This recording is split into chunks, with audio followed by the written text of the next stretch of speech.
Hello दोस्तों, आप सभी लोग कैसे हैं। आशा करते हैं आप सभी लोग अच्छे ही होंगे। आज हम हैव हैज का प्रयोग बताने वाली हूँ। इसमें भी सबसे पहले हम माने याद करेंगे।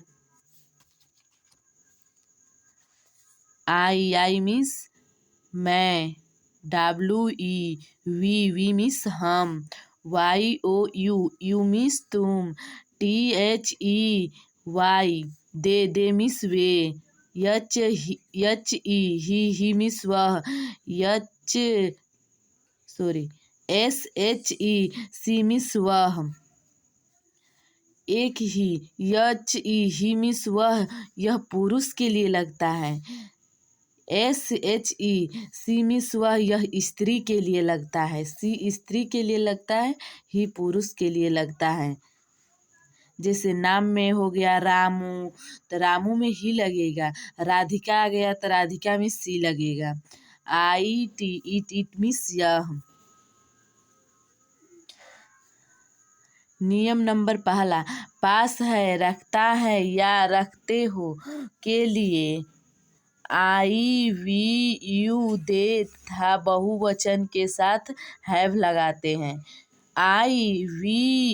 दे ये बहुवचन है, इसमें हम हैव लगाएंगे।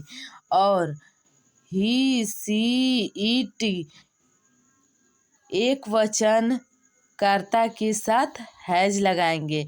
ही सी इट यह एक वचन है, इसमें हैज लगाएंगे। इसमें क्या लगाएंगे? इसमें हैज लगाएंगे। नियम नंबर दूसरा, इस प्रकार वाक्यों में मेरे की अंग्रेजी, अगर मेरे आ गया टेंस में, उसकी अंग्रेजी आई, हमारे की वी, उनके की दे, तुम्हारे की यू तथा उसके की ही या सी होता है। नियम नंबर तीसरा, इसके निगेटिव मीन्स नहीं, दो प्रकार से बनते हैं। हैव नॉट, हैज नॉट, या इसमें दो प्रकार से बनते हैं, या तो ये लगाएंगे या तो ये लगाएंगे। डू नॉट और डज नॉट के बाद हैव का ही प्रयोग करेंगे, हैज का प्रयोग नहीं करेंगे। इसके बाद हम हैव का ही प्रयोग करेंगे, हैज का प्रयोग नहीं करेंगे अगर डज नॉट लगाएंगे तो।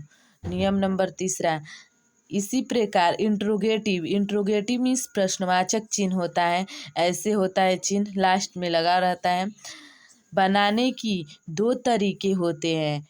हैव हैज को कर्ता से पहले लगाते हैं। हैज हैव को इसमें अगर इंट्रोगेटिव आ गया प्रश्नवाचक चिन्ह, तो हैव हैज को कर्ता से पहले ही लगाएंगे।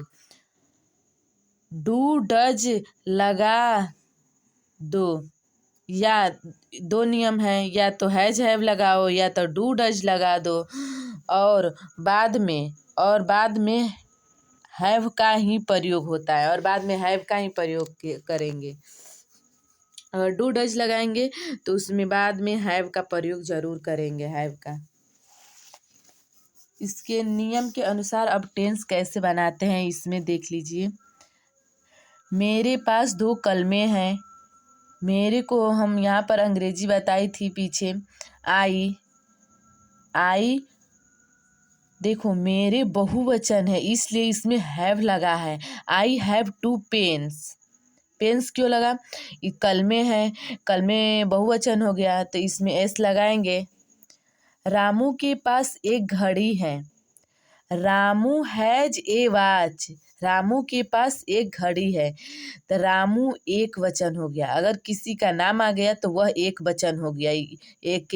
एक ही का ना वह नाम है, तो इसीलिए वह एक वचन हो गया। जैसे रामू के पास एक घड़ी है, रामू हैज ए वॉच। हमारे पास एक साइकिल नहीं है। हमारे, यह क्या है? बहुवचन है। वी हैव, इसलिए इसमें हैव लगा है। नहीं है तो नॉट लगाएंगे ही। नॉट ए साइकिल, या दूसरे तरीके से ये बन सकता है we do not have a cycle. ये सबसे आसान तरीका है, ये थोड़ा हार्ड है। रवि के पास पतंग नहीं है। रवि के पास पतंग नहीं है। रवि एक वचन है। रवि एक वचन है, इसीलिए इसके संग हैज लगेगा। Ravi has not a kite. ये या इसे दूसरे तरीके से बना सकते हैं, Ravi does not have a kite. अब सी नंबर, क्या तुम्हारे पास कलम है। कैसे पहचान में आएगा कि सबसे पहले हैव का ही प्रयोग करेंगे। लास्ट में यहाँ पर दिया रहेगा, प्रश्नवाचक चिन्ह दिया रहेगा, जरूर ही दिया रहेगा। और आगे क्या से चालू होगा, have you a pen. Have you a pen. या इसे दूसरे तरीके से बनाएंगे, ये बहुवचन है ना तुम्हारे, इसीलिए इसमें हैव लगा, तो do have you a pen, ये हो सकता है इसका। दूसरा, हमारे पास कितने हाथ हैं। How many. कितने का होता है हाउ मेनी।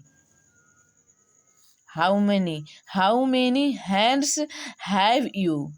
ये प्रश्न पूछ रहा है, ये प्रश्न पूछ ही रहा है। ऐसे प्रश्नवाचक चिन्ह रहेगा, इंट्रोगेटिव, इसे इंग्लिश में इंट्रोगेटिव कहते हैं। अब हैज का प्रयोग समाप्त हो गया।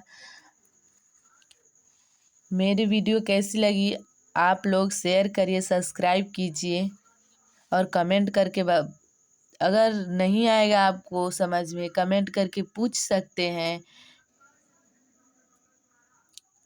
कमेंट करके पूछ सकते हैं कि ये मुझको समझ में नहीं आया, मैं फिर से बता दूंगी।